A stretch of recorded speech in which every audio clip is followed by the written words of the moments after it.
So I'll go ahead and share my screen and start diving into the PowerPoint.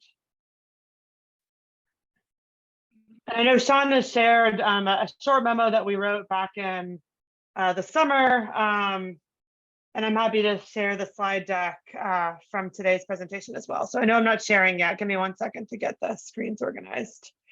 Oh, I also might need to give you the ability to do that. Give me 1 second. Okay. Gotcha. Okay. No, I've lost. Okay.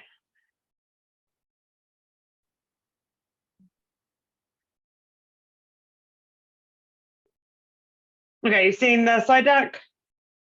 Okay, great.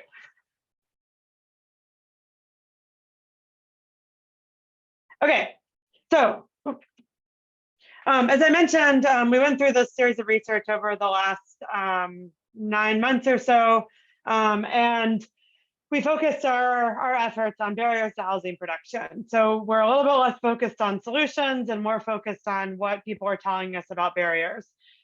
We broke our analysis into 5 key categories of barriers. When we asked respondents a long series of questions and Likert scale to rank barriers in these 5 categories. We derived this list from a classic old Echo Northwest Terry Moore diagram that looks at the housing market and talks about the various components that affect supply and demand. And we, through some iteration and through our literature review, identified 63 different barriers across these 5 categories. And again, asked our respondents to rank each of these from not a barrier to extreme. Most of the results I'll be sharing today look at the percentage of respondents that called a barrier extreme. And we did a lot of analysis, statistical analysis across groups, across regions, across city size to understand the key differences between people that were responding to our survey.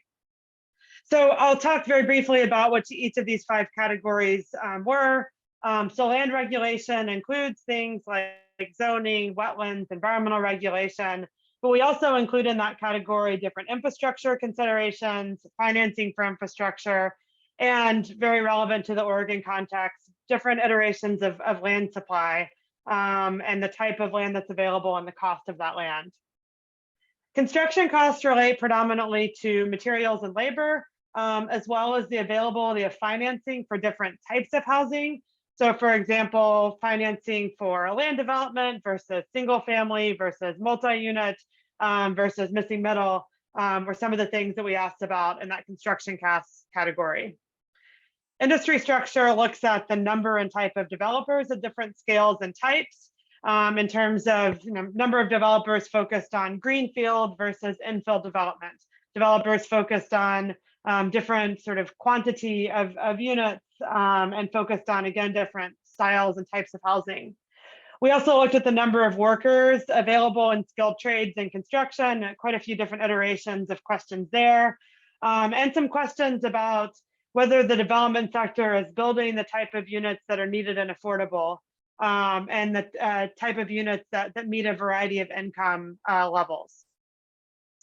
The demand side is a lot different, and here we ask about the relationship between population growth and development, growth in different income groups, the ability for low and moderate income to compete in the market, and lack of demand for different types of housing. And I'll come back to that later on, but demand is not a reason that we're not building housing in the state. There's many more complicated factors that we'll talk about later on. And then finally, the 5th category, which was one that we created based on what we found in the literature, is the permitting and planning process. And here we're looking at the time and cost of getting permits, going through land entitlement processes, hearings, neighborhood opposition, things of this nature. So looking at, again, predominantly how we set up the structure of timing, review, and cost within the development process. So we heard from 323 different stakeholders from across the state of Oregon. About 40% of those represented the government. About a third were private sector, 16% were nonprofit sector, and 10% were other people that were closely related to building trades. So we got a pretty good representation. We had done a similar survey in 2017, and then DLCD did a similar version of the survey in 2018, 2019, related to House Bill 4006. But this was the first time we expanded beyond just local governments. And so that created some really interesting results and some really interesting comparisons across different sectors. So the people that we heard from are really knowledgeable about housing. 97% say that they're somewhat, very, or extremely knowledgeable about housing issues. They also think that housing is really important to their communities. So 97% also see housing as important or more important than other issues. And what you're seeing in this graphic is that about 80% think it's more or much more important than other issues in their community. So housing is important to this group of people. They think that they see themselves as knowledgeable about housing. And I didn't go into this much last week, and I won't go into it much today, but one big challenge is that there's a lot of lack of understanding about what works in terms of increasing housing production. And when asking city respondents, only 8% said that their cities have been very or extremely effective at increasing housing production. So again, this is an issue. This is something we need to know more about so that we can respond appropriately with different policies. So we, as I mentioned earlier, included 63 different barriers within the survey. And this graphic is showing the top 12 barriers that we heard from the survey. And it's organized here, color-coded in those 5 categories that I mentioned earlier. So some of the ones that turn out to be the sort of highest hitters here in terms of the greatest number of respondents saying that these are extreme, center around construction costs, land costs, and cost of labor. So that's the light blue category here. We also see some of the demand side variables being pretty high around population growth, low and moderate income, being able to compete in the market. And we see some of these industry structure components, particularly around issues of skilled labor and the sort of access to construction workers as being big issues here. And then the last category that's showing up here are issues related to land supply. So the cost of land, the lack of vacant buildable lots, and the lack of large enough tracts within urban growth boundaries to be able to pursue kind of larger density or larger housing developments. And I'll come back to those later on. So one of the things that we did with the barriers that we found was try to organize them into sort of what are issues that are national in scale that are maybe beyond the scope of DLCD or the Oregon legislature to solve. What are issues that are structural in nature that relate to the kind of structure of the industry itself? And then what are issues that are regulatory that might be ripe for some sort of local or state action in some way?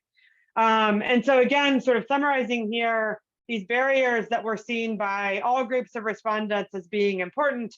The national ones relate to things like construction costs. That's not an Oregon specific issue. That's something that we're seeing across the country right now. Financing, infrastructure financing in particular, which I'll talk about later on. The sort of issues within the labor force itself and having enough construction workers or contractors to be able to complete projects was important as well. Structural ones that relate a little bit to our construction industry here in Oregon have to do with housing developers, building the type of housing that's needed and affordable, contractor capacity, development not keeping up with population growth, and infrastructure development. And then finally, these regulatory barriers relate to these land supply issues, high cost of land, the lack of vacant buildable land, and the lack of development ready tracts. And I'll talk through some of those later on.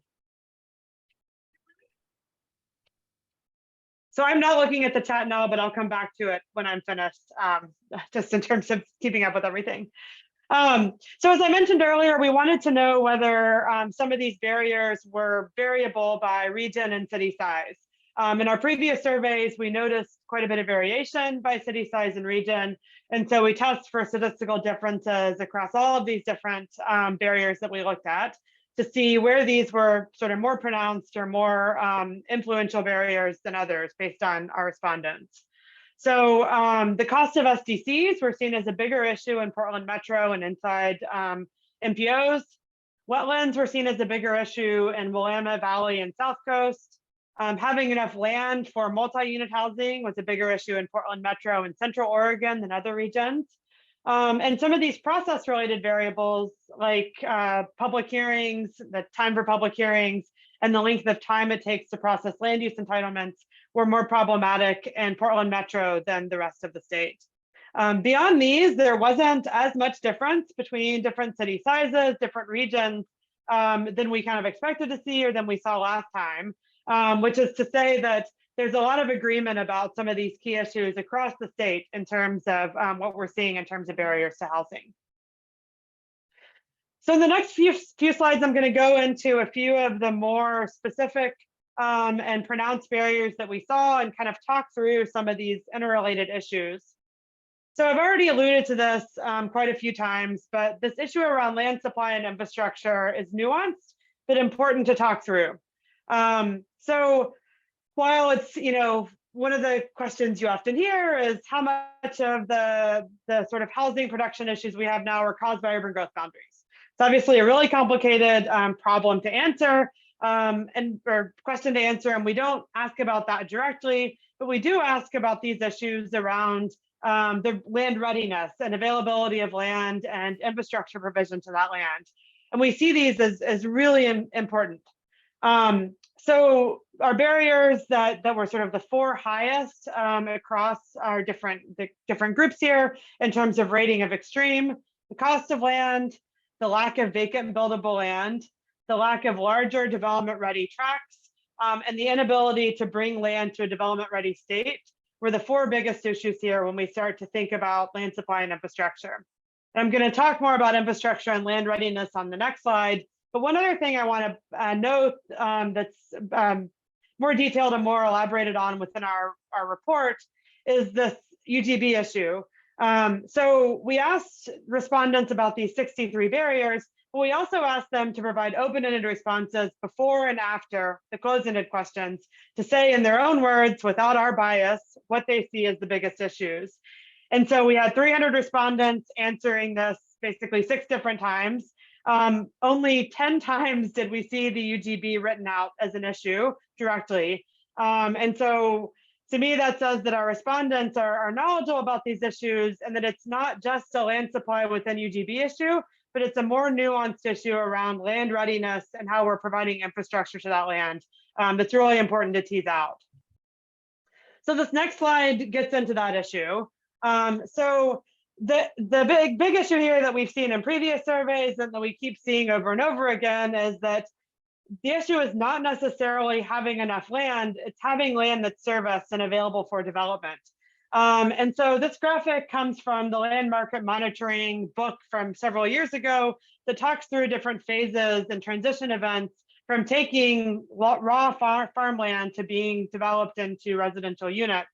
And some of the events that happen alongside in terms of needing infrastructure and the relationship to different review activities on the right-hand side, activities that replenish land for housing and make land available for development.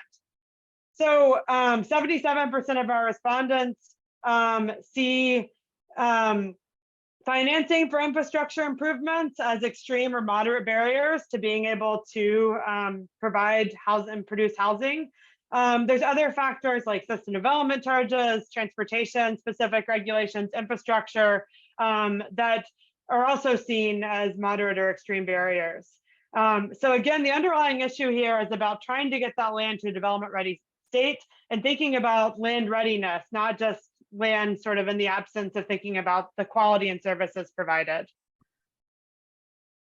So moving on to some of the other barriers that we saw, I'm going to talk about industry barriers and process barriers more explicitly.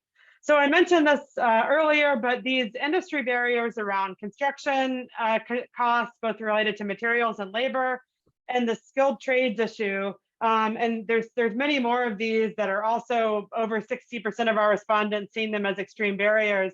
But this employment issue is a big one to consider, as well as these construction costs.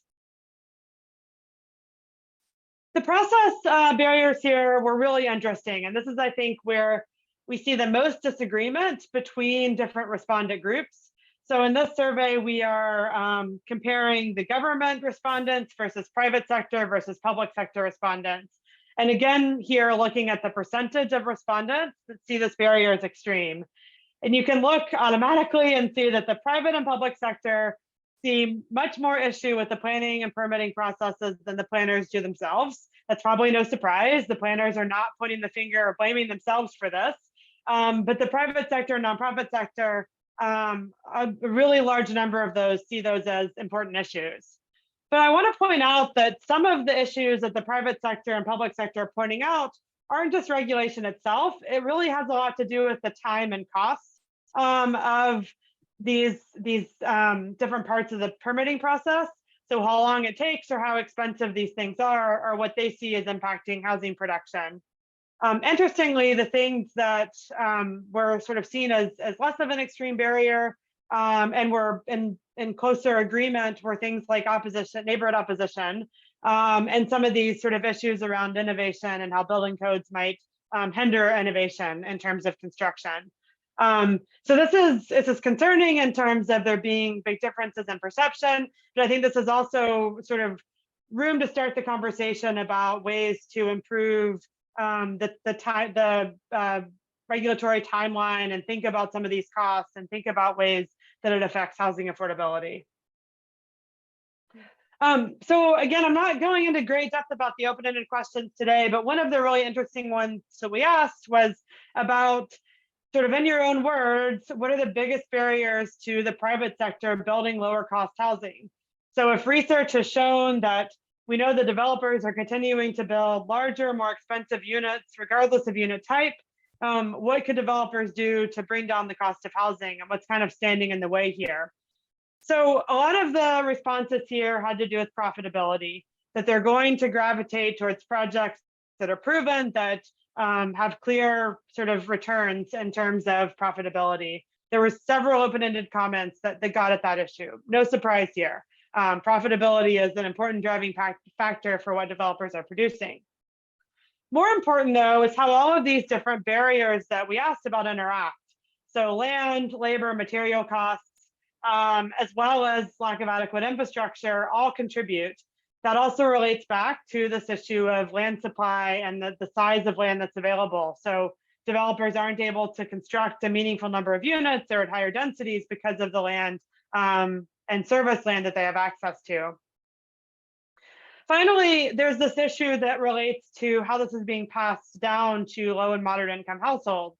So materials have been really expensive, land costs are rising, so everything just gets more expensive in ways that price out these lower income families. So there was a lot that we read and learned within these questions, but a lot of it got back to these issues. And of course, the underlying issue here has to do with the way that we rely on the private sector to provide housing and the sort of role of profit that goes alongside this. So in summary, our respondents are, first to tell you that we have a housing crisis within the state. We learned from our respondents that these barriers are many, but they interact in really complex ways. And it's not just as simple as solving the sort of zoning piece or solving things like parking requirements, that there's a lot that gets embedded and baked into these issues of housing production. It's important to think about these different types of categories of barriers and how they're all important towards thinking about these issues.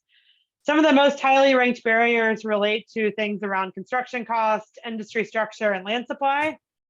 We did see some variation across regions and city size related to system development charges, wetlands, and public hearings and entitlements. And we saw a lot of disagreement between public, private, and nonprofit sectors around the role of process. The other one I didn't talk as much about was this question that we asked about developers not building the type of housing that's needed and affordable. planners and nonprofits agree with that statement, but developers don't necessarily agree with that statement to as great of an extent. So there's definitely some variation across these sectors, but overall, really interesting results. We've produced a summary report that's about 50 pages long with a technical appendix that's about 100 pages long that will be available in a few weeks, likely. I didn't talk as much about it today, but we go into a few more recommendations around, what do you do with all of this, relating back to some of the procedural issues the DLCD has already recommended the legislature take up in the next session. So thank you. I'll stop sharing so that I can see your faces when we're in discussion, but I can go back to the slides later if useful.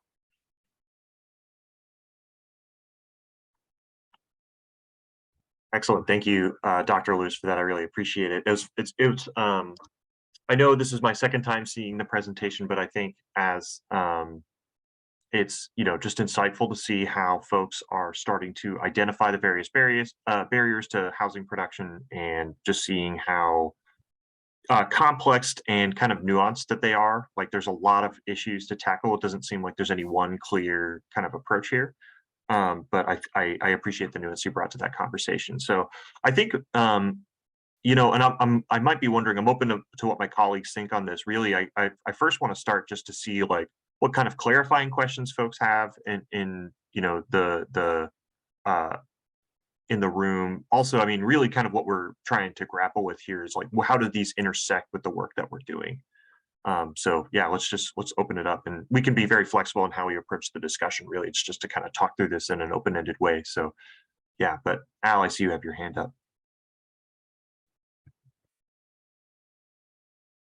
Thanks, Sean. Yeah, I think this is a clarifying question. It's a little hard to tell sometimes exactly what it is, but on the profitability issue, one of the things that I've been seeing more of lately is discussions of what's called sustainable affordability or deep affordability, and they're particularly the ideas being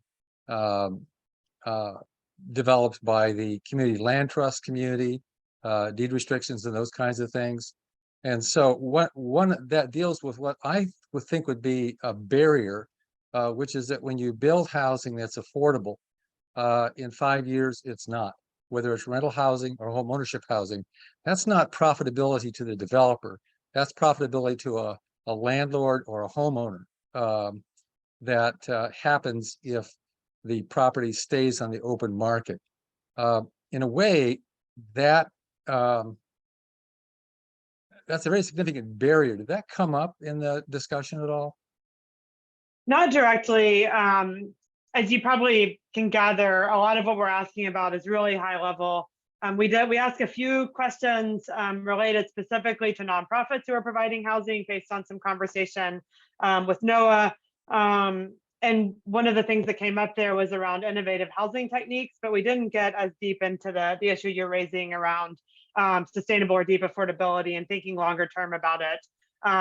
I'd say we were focused more on just getting units built as sort of the way we think about housing production, and probably a little bit about the type of unit that's being built and the density, but less sort of nuanced into what you're getting into.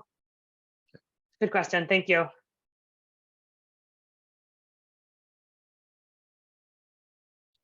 So good to see you, Rebecca. Haven't seen you in quite a while. Peggy Lynch, League of Women Voters. I have a clarifying question around the land supply linked. I heard you say it off and on, but are you really talking about buildable land supply, or are you just talking about raw land?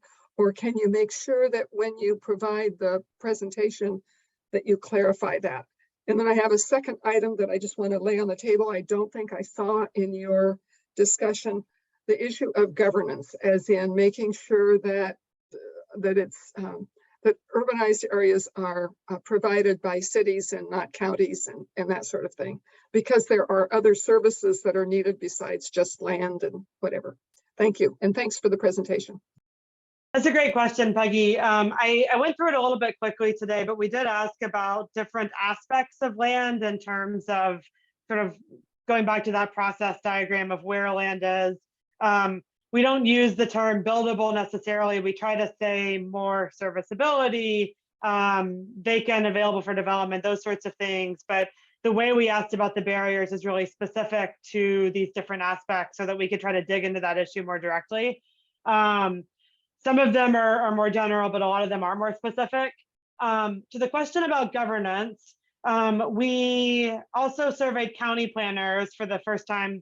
In the past, we've only surveyed cities, and we did ask a question specific to counties about other issues that they might face. We haven't analyzed those open-ended questions in any detail yet, but that could be something that we dig into further to kind of think about that issue of governance. Good question. So I want to follow up really quickly. So my concern is that having done this a long time, having just saying that land supply is the issue, people automatically go to raw land and don't go to serviced land, and to use your other term. And I just have a concern about that in your presentation, to make sure that, particularly as you share with legislators who are 40, some of them are likely to be brand new to this whole issue, we need to make sure that we're clear about what we're talking about. Thanks. Yeah, that's a really good point. And that's something that we are really clear, we try to be more clear about in the report, but in the sort of interest of reducing down the text and the 3-sentence long thing that we asked about, I probably reduced it a little bit too much today, but that's a really good point. We'll make sure that that's clear in the final report as well. Thank you.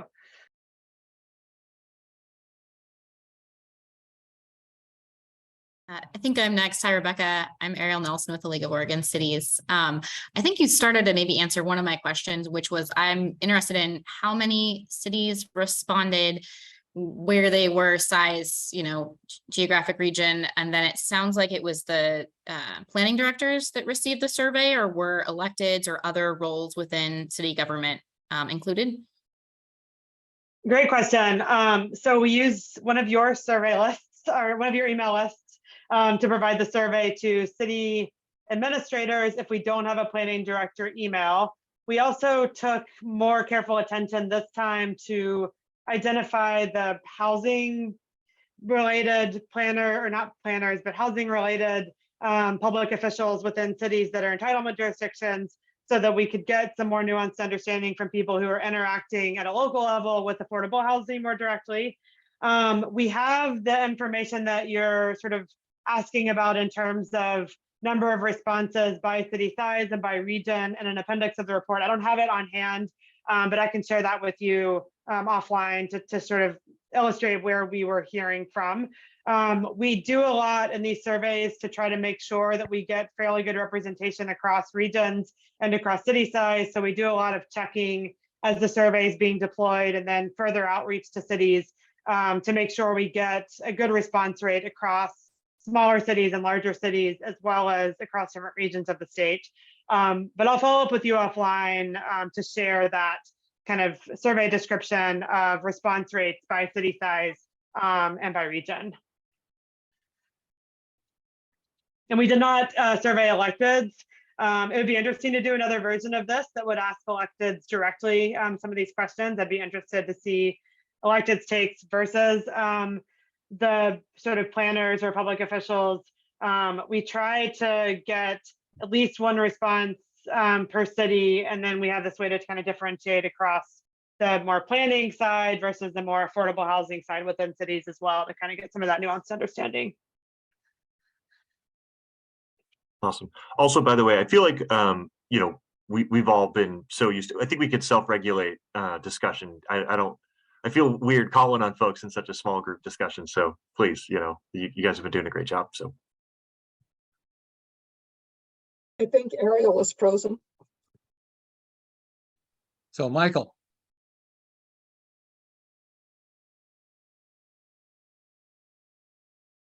You're muted. I'm aware of that now. Thank you. So I have a few questions, and just in the interest of time, I'll list them all out. One question is the survey, are survey questions actually available? Is it? They're in the appendix of our larger report. I can probably share. Yeah, I can share that with you. Yeah. Okay, The survey is Second- closed, the Qualtrics link is closed, but I can send you a Word document version of all the survey questions to Great. be asked. great. And then the second question would be the 63 barriers. I would love to see what list you came up with for those.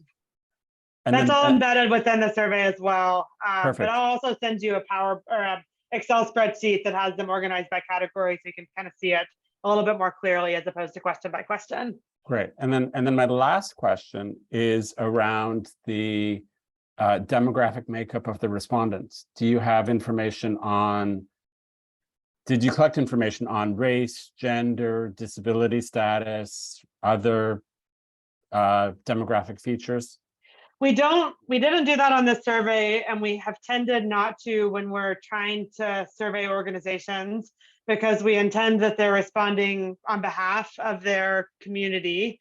And so we historically, when we've done these surveys of cities or counties, or in this case, developers and nonprofits, we haven't asked the respondent themselves to provide that information because they're responding on behalf of a city as opposed to responding on behalf of themselves. But now that we're talking, I could see how that would be really interesting information to add in the future as well. Yeah, it's a really good question. Okay, thank you.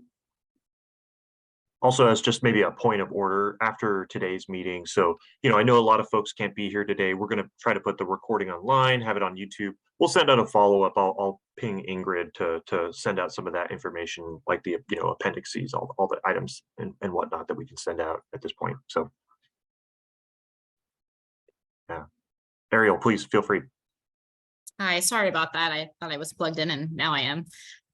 Rebecca, I got your response about kind of who it went to and that you might be able to share some of the who the city respondents were. I'm just curious because it may have happened. I'm not sure when the outreach was and I was on leave for an extended time, but I don't know that there was a lot of awareness at LOC or amongst the City Planning Directors Association or AOC in the counties that the survey was going out. And we've done, similar overlapping surveys and outreach in recent, history. So it's just good to get a sense of who's responding where of my membership. Because as you know, everyone here knows, cities have different barriers and different solutions look different from cities large to small, rural to urban. So just it would be really helpful to get a more specific idea of where the responses are coming from. Sure. Yeah, and I can't remember what the timing was. We did coordinate with LOC, AOC, and planning directors on email lists. I think, I'm not sure if you all sent reminders to your populations as well, but we got email addresses and programmed those in directly. So there was some level of awareness. I'm not sure how deep it was, but yeah, I'm definitely happy to follow up to share more about respondents so that you're aware of who we heard from. Thanks. Yeah, I probably just missed it when I was out. And then my second question is, you mentioned, and let me know if I heard this wrong, but that there in your full report, there would be some content related to potential solutions or approaches.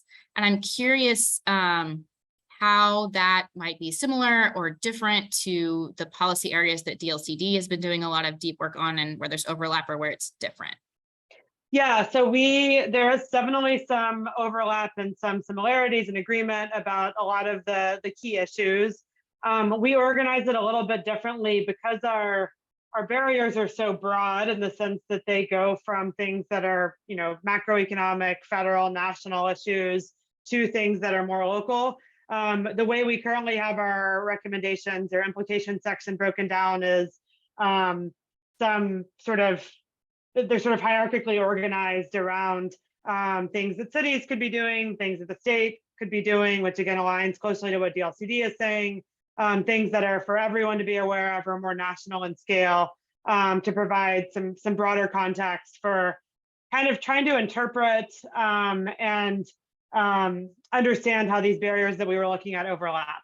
I don't want to share too much until DLCD's had a chance to review, but that will be in the summary report and likely in a executive summary as well that we'll make sure this group sees as soon as it's gone through review.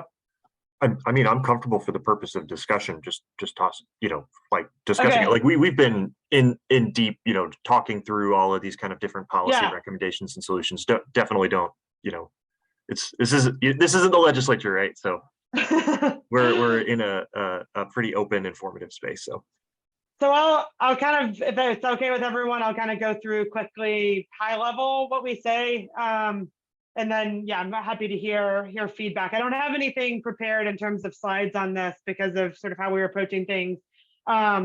So we talk, briefly about the sort of broad need for the number of units we have. We look a little bit at some data around UGB expansion areas and how long it's taken to service those, to talk more about this issue of serviceability and infrastructure. And then we start to break down our recommendations, our implications into these categories for everyone, for the legislature, for DLCD, for OHCS, and for cities. So for everyone, we talk about needing to take a systems approach to thinking about these barriers to housing production, acknowledging that these things they interact with each other. You can't just pick one of these and think that it's going to solve all the issues. So mapping out these gaps and focusing efforts on those gaps. Take a longer term view of housing production in terms of the scale at which it's operating. Use key partnerships to leverage the limited resources. So encouraging state, local governments, private, nonprofit developers, housing advocates, and others to link, leverage, and align their efforts around housing production. Make housing production a central element of economic development strategies, acknowledging the sort of connection between affordable housing and employment growth. And then getting the state legislature, we have some recommendations around the priority scheme and thinking through what that looks like, which I know aligns a little bit with some of the things coming out of DLCD's documents. Investing in infrastructure is something I've talked about a lot today, but making some clear recommendations on how we might consider ramping up infrastructure funding for housing construction in particular, housing production in particular. For DLCD, we make some recommendations around land availability, focusing on land that's suitable, available, and necessary for residential uses. Thinking through goal 10 a little bit more. So I'm going more quickly through some of the things I know you all have talked about as a group a lot. We talk about urban reserves and swaps, which I think is called something else now from what I've read in the last document, but you all know what I'm talking about. Exchange is technically the term. Yeah, I learned that recently too. Yeah. Incentive-based approaches over more regulation, focusing attention on places that are growing. So acknowledging this issue around population growth and development keeping up with population growth. Developing monitoring programs for climate friendly and other new regulations to understand the impact those are having. With OHCS, there's some focus on streamlining because I didn't talk a lot about it today, but we did ask nonprofit housing providers a totally separate set of barrier questions. And basically everything is a barrier to affordable housing. And so we have some more targeted recommendations for OHCS. With cities, we asked some questions about clear and objective standards. So we have some recommendations around that, around thinking about regulatory barriers based on what we heard from the public and private sector, recognizing the role of SDCs and fees as it relates to the cost of housing, which is not news to anyone here. I think that's it. So that was a lot. And I was pretty brief with how we referred to it, but that's some of the stuff that we identified from the survey that we sort of put forward as areas of further consideration.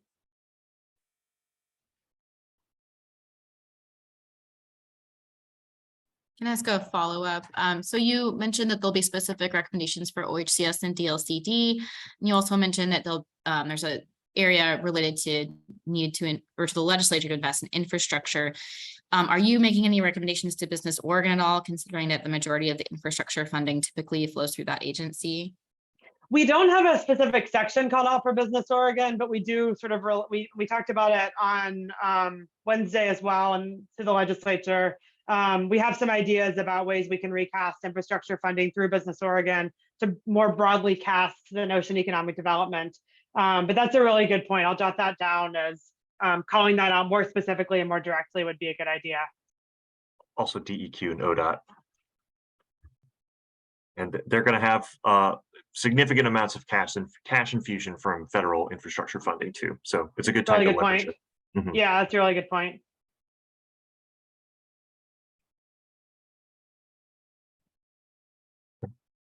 Feel free, Al. Yeah, you don't have to wait for me to call Uh, on you. Yeah, all right, anybody okay. can jump in. All right.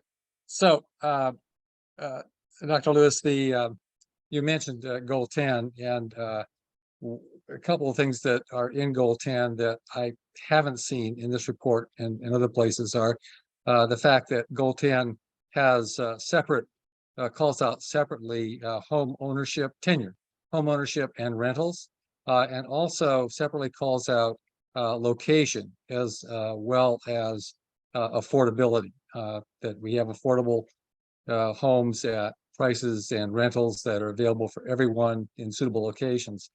And we also know that there have been growing disparities in those respects, particularly involving racial groups, but also just in general economic groups. So that we end up with land supplies that quantitatively might work out, but they end up concentrating lower income people where we've always concentrated lower income people, which is often in away from good schools and polluted areas along transportation corridors and that kind of thing.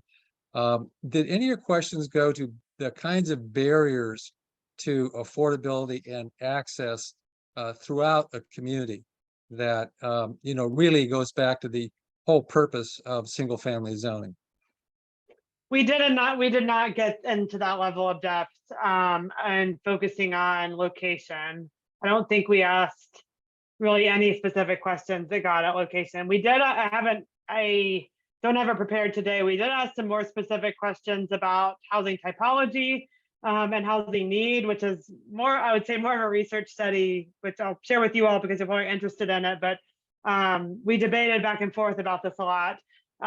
We asked planners what income level they need in their community, and we asked planners what housing types they need in their community. And you can compare that to what we can look at quantitative metrics that show what they actually need. And when we did the study in 2017, there was a huge disparity in what planners thought they needed versus what they needed. They tend to think they need more workforce housing than lower income housing. And as I said, we haven't analyzed that in great depth yet, but we did not dig into the location questions at all. We did look at these issues around income level and typology. And that probably won't be in this report at all. It'll probably be an academic paper that we'll work on later, but I'm happy to talk more offline about that if you're interested. That's very helpful. Then a second question goes back to the governance issue that Peggy raised. And we have this issue where we want to have cities be the providers of services. Well, we also have some state policy dealing with annexation. And I've been involved as a volunteer with a piece of property that's inside an urban growth boundary and is in a residential land inventory on the coast that has been the top priority to annex for 40 years now, and finally just got annexed. And during that time, because of the governance issue that the county wasn't supposed to provide those services, they weren't provided. So it wasn't buildable land, yet it was counted as buildable land. Now, we could have done a land exchange and taken it out, but thank God we didn't do that. We're going to actually see it develop, we hope. Did you ask any questions about the relationship? Oh, and the other thing I wanted to point out about annexation is a statewide organization out of Philomath that is a no-growth organization that gets this and campaigns to help people oppose annexations across the state. You're probably well aware of that. So the question is annexation called out as a significant barrier in the surveys, or did you drill down that far? It wasn't something that we asked about directly, and I don't believe it was something that came up in great detail in the open-ended questions. The open-ended questions really aligned very closely with what we heard, which gave us some assurance that we were asking about the right stuff. People were telling us about costs and industry and supply, but I'll have to look back at the open-ended questions to see if annexation came up at all, but I don't remember that being directly mentioned by many of our respondents. And yeah, to Peggy's point, I'm talking more about academic papers than I intended to, but Bob Parker and I wrote a paper about annexation with a group of economics students maybe 5 or 6 years ago. In the process of writing that paper, we changed the way annexation worked in the state, which was good because we were saying it was a bad thing and it was making housing costs in cities that had voter approved annexations more expensive. But it's still an issue. And yeah, another academic paper we wrote was more about urban growth management agreements and how we think about the land that's inside the urban growth boundary that's not inside the city limit yet. And it's a huge issue in terms of thinking about serviceability there, and thinking about parcelization and what it looks like. So there's a lot of overlapping issues here with how we're bringing land into cities and servicing it that I think are really important to continue to work on, because that's what gets ramped up in this cost of land issue, is this sort of process by which we get actual developable land. I'd love to see both those papers. Yeah, I'll email them both to you. Thank you. We'll include this as like a big package of follow-up materials. Perfect. I'd love to see those as well. So I have a question that's kind of a follow-up to one of my earlier questions and a point that Peggy raised, and it's more of a request. Well, 2 requests. The first one is, as Peggy mentioned, we're going to have almost an entirely new legislature, just a bunch of really new folks in the conversation. And, I asked earlier in terms of your recommendations or maybe your findings as well, what's different or the same with DLCD's efforts. And I'm wondering to what extent it would be possible for your report to kind of clearly lay that out, because I think that there's the potential for a lot of confusion from both legislators and folks who are not deep in these weeds on the land use process, to be able to kind of understand what the different options are, what the different, identified barriers are. And I realize that you asked different questions, or there may be, as this conversation is showing, they're at a higher level or a different flavor than kind of the more specific things that DLCD is working on.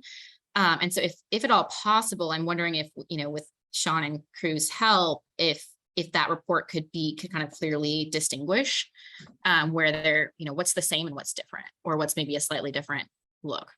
Yeah, sure. I still, we are going to need to do, an internal review of the report, all that good stuff. What we'll do when we get to that section on the implications, Rebecca, I'll just start kind of going through and leaving comments, noting where alignment and not alignment happens in the report, or things that are not in the scope of our report, or things that are, but maybe elsewhere, that kind of thing, just to give you a place to start from. Yeah, that sounds great. And I think we can, so, we intended for the summary report to be like 15 to 20 pages, and it ended up being 50. So we were like, oh, we'll put everything in a technical appendix and we'll make this shorter report, and we keep having longer and longer reports. So another thing we can do is in the executive summary, which we really want to only be like 2 pages, we can also kind of call out maybe in a table what's in alignment with DLCD's recommendations versus what is additional or different, perhaps. That's a really good idea. Yeah, that would be great. And it's, partly or largely selfish on my part. And, I brought this up in a meeting earlier with Sean today that, I questioned the legislature's capacity for additional 60-page reports, and to the extent possible, where can we have simplified report outs and graphical representations and the like. I realize that that's easier said than done, but that would be really helpful. And then the other request I have is, when we think about various barriers and kind of the political landscape, both at the state level and local level, when we're talking about these policies, obviously NIMBYism remains a huge issue, particularly for affordable housing or different types of needed housing. And so just being thoughtful and intentional about how we describe different levels of affordability. And I think everyone knows that workforce housing, it's not maybe the best descriptor for that moderate income, 80 to 120%, which is what I think is typically what we mean by workforce, making sure that we're not perpetuating, the stereotype that people in subsidized affordable housing don't work and don't support the economy. And I think a lot of the work that city planners and electeds are doing on the ground right now, and as part of their housing production strategies or similar efforts, is that education to their residents about what this housing is and isn't, who's it serving. It's not for people coming, it's not going to bring people from elsewhere and, the like. And so it just, as we continue to put out information, if there's a way to just be really really recognize that and think of ways that we can kind of combat that in the overall discussion. It's a really good point, and I want to reiterate one thing, which is that in the literature, there's a lot of studies that look at the role of neighborhood opposition, and we're really careful to use the term neighborhood opposition instead of NIMBYism because of the sort of packaged issue it brings in. There are a lot of papers about it, and it's that and zoning tend to be the two biggest things written about in academic literature, partially because they're easier to isolate and study in isolation. But in our survey, it wasn't as big of an issue as I think we expected in terms of perceptions. That might be worth calling out. And I think it's really important also to then, and we do this a little bit, reiterate and remind that there's ways to overcome some of these barriers by allowing more housing to be built by right, by reducing timeframes for review and these other sorts of things. And so I think that's a really good point that we'll make sure that we're reflecting that in our language. But you bringing it up makes me think we should be more deliberate and direct about how we talk about it.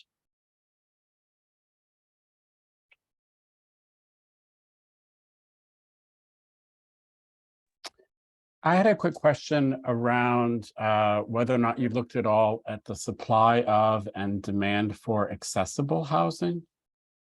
We, I think it was around this group, the LCD asked us to look a little bit more directly in the literature around barriers that relate to accessible housing. And we did a sort of more elaborate literature review on that subject. We didn't find a lot, unfortunately. But we did look into it. We found a few studies that address that issue. We didn't ask about it as directly in this survey. We've partnered with AARP a little bit in the past to think about some of these issues, but kind of different focus, more focused on livability more directly. But I'll be happy to provide what we did find on that subject to you directly. That would be great. Thank you. So my camera doesn't work anymore for some reason. This is Peggy again.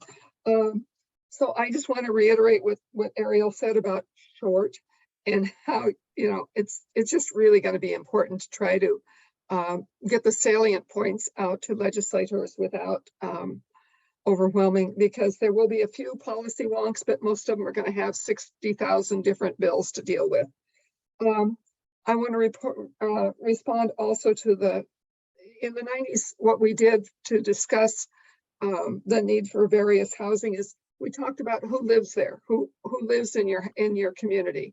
And I'm hoping that the housing production strategy work will help provide that for people so they understand that it's not just income levels, but it's what those people do in those incomes. And it's the linkage, as Ariel was saying, is why we need a variety of housing choices to make sure that we have those complete communities that we need. The last thing I wanted to mention was with the annexation discussion that I brought up, one of the things that concerns me is the cost of services if we don't annex into cities, the cost of services for those counties to provide police and fire and some of those other things that a long time ago, we saw that from, I don't know, a Montana study or something. I can't find it right at the moment, but that is an issue about which I really care about, particularly since as I look at the Portland metro area and you look at Washington County, for instance, completely serviced their county, and they now run 2 sets of land use processes simply because they have all of these urbanized areas that are not within cities. So thank you.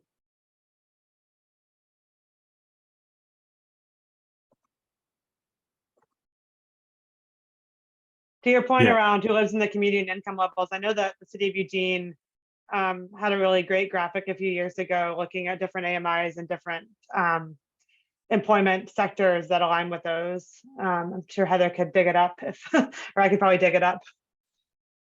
It's a good graphical representation. Yeah, that's also been circulating in a lot more communities too, that connecting it with like real people's experiences. And I think what we're pointing to, at least in the when we get to the ONA implementation. So part of that is going to be regular reporting of just a variety of kind of like equity related indicators. So, right, like thinking about, you know, what does home ownership look like for communities of color, for example? How do cost burdening affect different communities, right?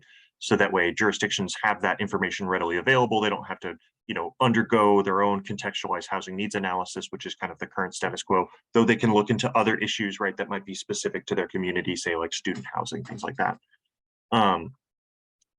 I think another place where we'll need to do likely some kind of guidance work, and we include these in the recommendations, is, all right, so we know that housing type is not something that a methodology can really prescribe, right? Because that's a value-based judgment, right? And it's more about the confluence of, all right, well, what's market feasible and, you know, affordable to folks, right? Based in kind of realistic assumptions about, you know, what the market can provide, what can be provided through subsidy, that type of thing.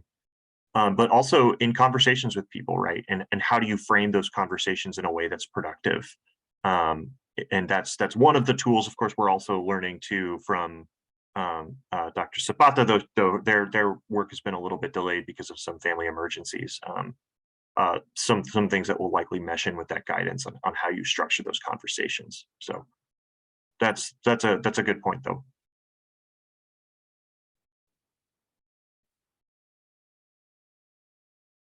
All right. Well, you know, I do want to be sensitive to time. We've got 30 more minutes on the books. I'm kind of open on what, in terms of conversation, we want to take. Should we start talking about policy implications? What would be useful for folks?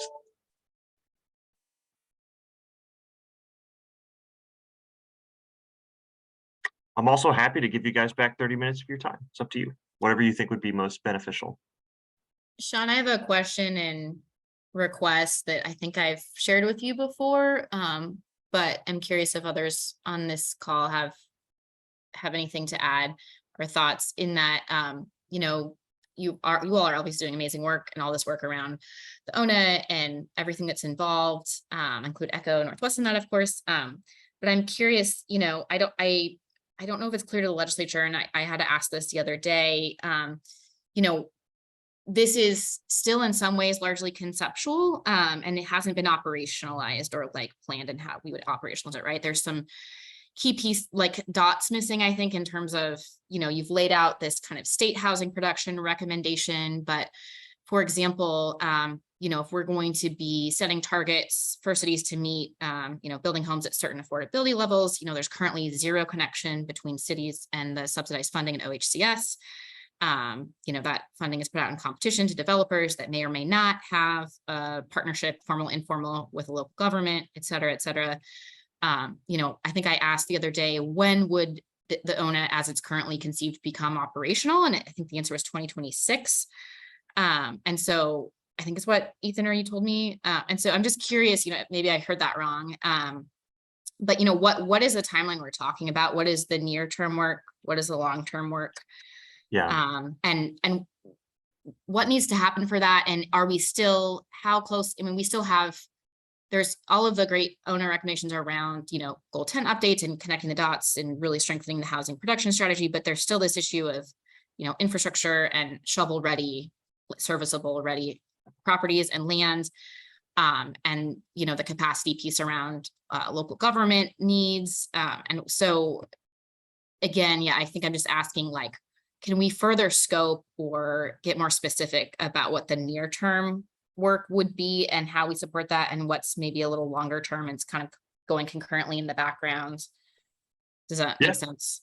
Yeah, no, I think that makes a lot of sense. Actually, one of the things we've been thinking about is needing to articulate a timeline of how things start meshing in together, because on the one end, we know that, say, for example, processes related to rulemaking, right, those take time, right? So if we're going to be updating, if we're going to be establishing an ONA methodology, that's going to take some time. Updating rules around kind of urban reserves and you know, just all of the different areas of rules that we've identified in the report, that's going to take a significant amount of time. It's going to be a huge effort. But then implementation is going to come after that point, right? And we also know that legislators are interested in, you know, where are the areas where we can start moving now, right?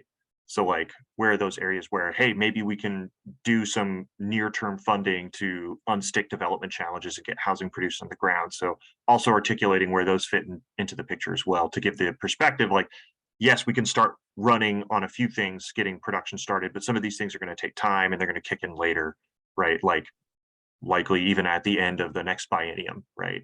That's So- great. Yeah. And I have two other thoughts on that. I think Bill Van Vliet said it earlier today at the housing capacity work group that even if we go as fast as we possibly can on a lot of this, we're still looking at like 10 to 15 years to build our way out.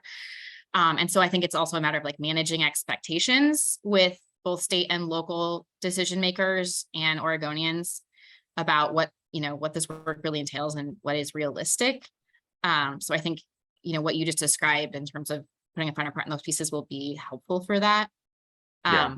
The other question I have that's related is I know that this effort is literally like the air that you've been breathing and the water you've been drinking, Sean, but there are other rulemaking and policy efforts underway at DLCD. And so having some documentation from DLCD, from the department on how these all fit together and what that work plan looks like in terms of rulemaking and local requirements over the next several years, when regarding wildfire, climate friendly and equitable community rulemaking, existing HPS housing production strategy requirements, existing H&A updates, proposals to update goal 1 for community, community engagement, public engagement, the like.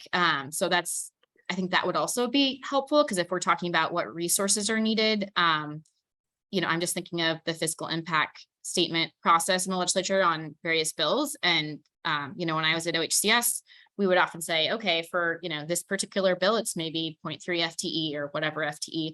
And it may or may not be absorbable, but if you pass so many bills where we have a fraction of an FTE that are absorbable, like that becomes multiple FTE, right? And for local governments, it's even more impactful around all of this work. And so from our perspective, it would be really helpful to get analysis from the department, which I'll be frank, I don't know if anyone's done, or if you have, it's not in a shareable form of how all of the various really important critical efforts that you all are working on across the agency. But again, with all of my same members, what that actually looks like on the ground and project management funding wise, in the next several years.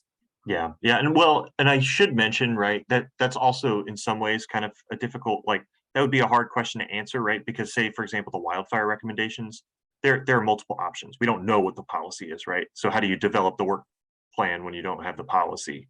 Yeah. Right? So that's just a consideration. But I would hope that the available capacity and ability of your local government partners would inform the direction the legislature is going. Because if we can't do it, we can't do it, right? Like what's actually possible. We want to be aspirational, right? We don't want to limit ourselves. These are all really important policy goals. But if we're not clear about what this would all take and what's manageable, how do what are we going to accomplish, and what gets prioritized or deprioritized intentionally or unintentionally in that process? Yeah. Or what is left to like local politics or local budget? I want to second what Ariel says, that, it's really it is a capacity issue. The capacity is capacity of the land. There's capacity of the workforce. There's capacity of state and local government to actually do these things. And we do have a bit of a model for it, I guess, when we're looking at public facilities planning, where we have constrained lists, and we have short-term lists. We have ways of describing property and other resources as being available along a scale. And we don't want, I think it'd be very unfortunate if we came away with people having the sense that, a large part of this is blue sky. We just can't have that. Thanks, Al. And, I don't want to say we can't have nice things, but I don't think we can have all of the things. And, to what extent can we align processes? I know that you've done that in a large part of this work with the existing HPS and the ONA and how that's going forward, but there's many other pieces out there. And at least from my vantage point, there's a lot more alignment that I know it's a really difficult ask. I'm asking for the moon here potentially, but I want us to be successful. So if there's a way to start to kind of think about it in that way, because I think it should inform It Yeah, could well- and should inform the decisions of what ultimately gets funded and what the ultimate policy directions are. Yeah, and we'll relay that to leadership too, just recognizing like, hey, that work program is going to be pretty important, and just thinking through who is affected by what and how the sequencing works out. I mean, I think in general with the ONA, like, it's not like we are creating responsibilities that don't exist, right? Like there's nothing new that's being added here. There's no additional analysis that's being proposed. In fact, there's kind of streamlining of those pieces and just providing more tools. But thinking at least about how that dovetails in with the other pieces, and like how ongoing implementation is going to work, right? It's still going to be part of the existing workload. So to the extent that we can articulate that and coordinate that with other policy initiatives will be important. So Sean, are you saying that ONA doesn't have any new requirements or new analyses? Is that what you just said? Did I mishear you? Yeah, so cities above 10,000, housing capacity analysis, housing production strategy. There will likely be a lot of streamlining because jurisdictions don't have to do, their own in-house housing needs analyses, right? They will receive a number and income thresholds from the state. They go through kind of a process to determine what they want their future housing mix to look like, right? They do similarly, buildable lands inventories, and then there's, housing production strategies, right? The requirements are the same, but they're refined in a way that are trying to align them more with the outcomes we're wanting to see, right? So it's not saying, let's layer on a bunch of new work or requirements. It's saying, how do we best focus the resources that we have? I think in aggregate, at least that's how I understand it, Yeah, that's my understanding. That's the hope. I don't know that that's clear to my members. I think I've had previous conversations with Lorelai and others about this, just to make sure that we're communicating that and that the legislature can understand that. And again, I think my point was also about what all the other things are. And in that, if there is rulemaking that needs to implement the ONA, that is a requirement or a capacity constraint for cities in terms of being at the table to productively and intelligently influence the process and bring their expertise to bear as local implementers. And that's been, it's been really difficult over the past couple of years. We've been in constant rulemaking with DLCD at any number of tables, and it's becoming more and more difficult for local experts to participate due to all of the staffing capacity constraints we all are familiar with and have been discussing. So to me, that's kind of part of the rollout. True. Yeah, I mean, and I will also just say, just from a transparency perspective, my job would be easier if we didn't have to rulemaking, but we've heard pretty loud and clear, right? Like, people want clarity and consistency, right? And that's what it takes. So Well, on that that's, point, let me talk about rulemaking for a minute, because as everyone knows, the 1997 residential lands guidebook that was developed, I think Echo Northwest was actually the point agency on that, but it was jointly developed. It was never adopted as a rule, and as a result, it went through the process pretty fast. It also ended up having some things about it that people could disagree with it, and it lacked the level of authority of a rule. But it did get done, and got done pretty quickly. And the one of the options, and I say this as the person who introduced the idea back in 1980 of requiring LCDC to do its policy interpretation through formal rulemaking instead of informal policy papers. I've come to regret aspects of that recommendation over the years. I think there may be a place for guidebooks that are developed more informally, and it might be part of a rollout to have that guidebook developed and reviewed. Maybe bring it back to the legislature or through some other process to eventually decide what to do by way of adopting parts of it as a rule, and maybe parts of it not. But I've seen too many rulemaking processes go sideways over the years, and others just eat the department and local governments alive to feel that that is something that is always the best way to go. So Yeah. just a suggestion. And for what it's worth, not all of them are rulemakings, right? Like the idea of housing type translating, ONA recommend or ONA allocations into housing types, right? Mhm. That would be a guidebook, right? How would you go through that process? How do you, thoughtfully approach that idea of how do you actually translate these into housing types people can, that are commensurate with people's ability to pay and reflective of local experiences, all that type of stuff. There's a lot of areas in that like guidance, like set of recommendations, but especially when you start getting into the housing capacity recommendations or things where people say, we want clarity that we're not going to be sued into oblivion, right? Like, for example, applying a market factor that acknowledges the effects of landowner related constraints, right? We just talked about this earlier this morning. We could publish a guidebook, I guess, that says, well, you can assume X percentage for this particular constraint, but that doesn't provide a lot of certainty that this is going to be accepted, right? I mean, sure, it comes from a DLCD guidebook, but that doesn't have the regulatory weight of law. No, Yeah, it I think- doesn't. But what happens in practice is that you get guidance that's just part of the informal exchange that local officials realize that it's at their own risk that they don't treat the word of a staffer at law. Right now, I just happened to someone does not paid work, but someone who's interested in the Coos Bay housing needs analysis process right now. Raised a question about, well, we've been told by DLCD that we can't consider the potential effect of the wildlife mapping and the changes in getting more strict FEMA mapping and that kind of thing as having any influence on long-term housing capacity until those are actually adopted. That isn't said in the rule. That's not, if that were in a rule, that might be enforceable.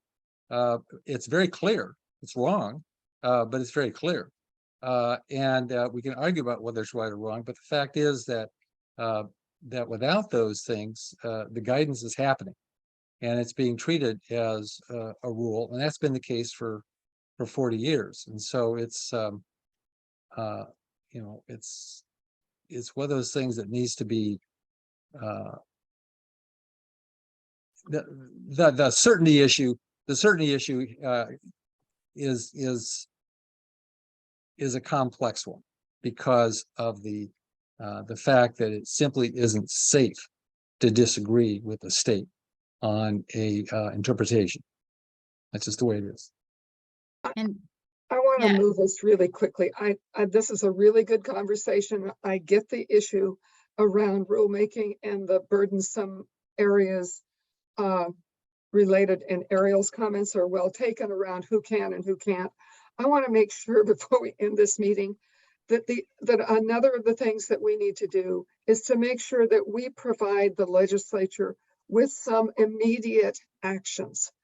And what I can see with that is, for instance, and it's the thing that I keep harping on, and that's the infrastructure. The infrastructure funding. We have a huge amount of federal dollars that either are going to be finished December of 2024 or new IIJ dollars. And so we need to be able to say, while we're doing this process change, and while we're doing something different and new and should be better for all Oregonians, in the meantime, here are some actions that you can take now with, for instance, current raw land and urban growth boundaries to help those who are ready to develop and get those done. We need to be able to say that there are some immediate things.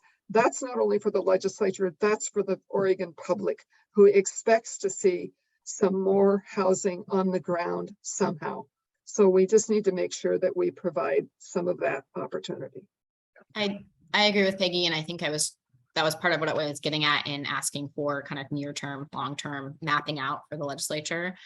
I also, following up on some of what Al was sharing, I think regardless of if it's rulemaking or guidance or how this gets implemented, I take your point, Sean, that there's no like new requirements in the ONA. That said, I think that it's easier said than done. It may not be new requirements on paper, but it's going to, I think it is still a pretty major change and update, right, to Goal 10, to our land use process.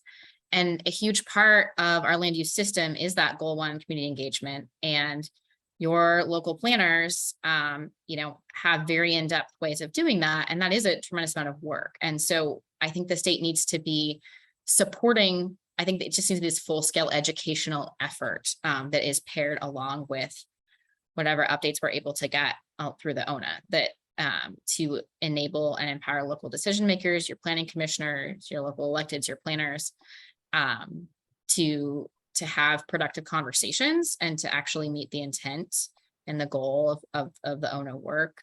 And likewise to, you know, feed up to the state to inform what's actually happening. So I do think it's easy to say, oh, this is nothing new in terms of new work, but I think there is a lot of work involved at the local level that can't be underestimated. And so I think there is going to need to be a level of investment to support that, and, you know, it's kind of gets back to the graphic that, and the conversation we had earlier that Heather put in the chat of, you know, what are we talking about when we're talking about these various affordability levels? Like those conversations are very basic for the folks that have been at these tables at, you know, with you at DLCD, but they're still happening. They still need to happen in all the communities, and they have to be localized, right? And they need to have that equitable lens that DLC has been putting out resources for and putting at the forefront of the work. But it's a lot of work for communities to get there and to do that, and it's already starting. But I think there's just a lot more there than just kind of updating what's on paper. And I know the legislature has the tendency to, you know, pass a bill and say, great, we fixed it. And it's just simply so much more than that. Yeah, no, fair.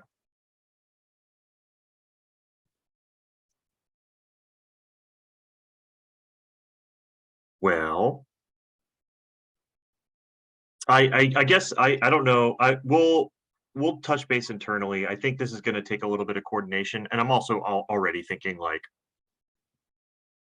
I need to think. I mean, we need to organize some resources internally to figure out how we're going to do that. I think it's an important communication tool, and we need to be doing it. I do need to think very strategically, because I have definitely been burning the candle at both ends for months now. So it is a lot of work. Hence the need for Sorry more for making your resources. job that much worse, Sean. I know you're working extremely hard. This is a huge task. I can't believe that you are still pretty much the only one doing it. So I thought Lorelei just put her hand up to volunteer on the new guidebook, but maybe not. So No, Hey, Al, that's why you don't have any hair and mine is gray. yeah, right. I've been doing this for too long. Yeah, that'll do it. That and grandchildren. But we'll be taking on, you know, a lot more in terms of guidance and resources and educational materials in the next biennium. That'll be part of the core set of work that we're doing. Well, thank you. I'm going away. Now you can get some work done. Yeah. All right, everybody. Well, any final things for the good of the order? Yeah, Rebecca, did you want to? No, I was to say thanks for the great feedback. This is came at a really good time as we're working on the report. So I think you gave us some really good ideas on how we frame things, and we'll be sure to follow up. I'll probably wait and send all of that as a package together, I'm guessing, but if you want anything that you asked for sooner than that, just email me directly. I'll put my email address in the chat, and I can send things faster if you want them sooner. Yeah, Rebecca, I'll touch base with Ingrid to get something sent out to everybody, including the recording from today's meeting. Okay. I'll reach out to you to ask for materials and all that good stuff. I'll mesh them together. All right. Well, thanks everybody. Thanks for the time. Appreciate it. Bye. Bye.